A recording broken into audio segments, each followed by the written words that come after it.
عمران نے کس کے کہنے پر ریحام کو طلاق دی؟ طلاق کی وجوہات کیا تھیں؟ علیم خان کے انکشاف۔ نامور صحافی و تجزیہ نگار جاوید چودھری کا دعویٰ ہے کہ پی ٹی آئی کے سابق رہنما علیم خان نے ان سے ملاقات کے دوران انکشاف کر دیا کہ عمران خان نے کیوں اور کس کے کہنے پر ریحام خان کو طلاق دی۔ جاوید چودھری نے ملاقات سے متعلق کالم میں لکھا کہ میں نے علیم خان سے پوچھا ریحام خان کے ساتھ شادی میں آپ کا کیا کنٹریبیوشن تھا؟ وہ بولے بالکل نہیں تھا۔ ریحام خان لاہور میرے گھر آئی تو عمران خان کی بہنیں میرے ساتھ ناراض ہو گئیں۔ میں نے بنی گالہ میں عمران خان سے پوچھا آپ کا ریحام خان کے ساتھ کیا معاملہ ہے؟ ان کا جواب تھا میں نے اس سے شادی کر لی ہے لیکن ابھی اناؤنس نہیں کی۔ میں نے کہا آپ یہ شادی اناؤنس کر دیں، آپ کی بہنیں مجھ سے ناراض ہو رہی ہیں۔ عمران خان نے جواب دیا عورتوں کو مجھ سے زیادہ کون جانتا ہے، میں کس سے شادی کرتا ہوں، میری بہنوں کو اس سے کیا مطلب۔ بہرحال عمران خان نے نکاح کے 1.5 ماہ بعد شادی ڈکلیئر کر دی۔ میں نے علیم خان سے پوچھا کیا ریحام خان کی طلاق میں آپ کا کوئی عمل دخل تھا؟ وہ سنجیدگی سے بولے ہرگز نہیں، یہ طلاق صرف 2 لوگوں کی وجہ سے ہوئی،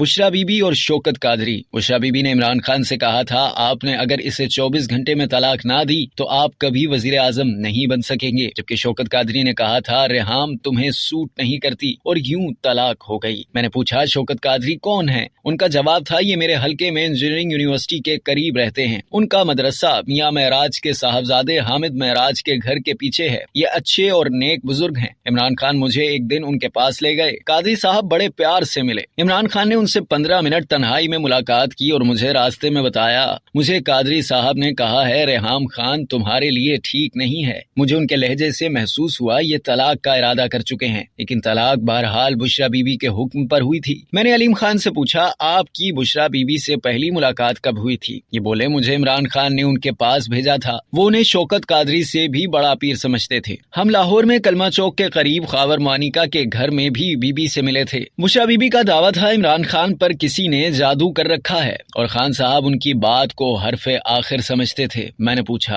اور آپ کا کیا خیال تھا؟ علیم خان بولے میں ان کا صرف احترام کرتا تھا، لہٰذا یہ مجھ سے مایوس ہو گئیں۔ اب تک کے لیے اتنا ہی، مزید جاننے کے لیے سبسکرائب کیجیے ڈیلی جنگ یوٹیوب چینل اور لائک کیجیے ڈیلی جنگ فیس بک پیج۔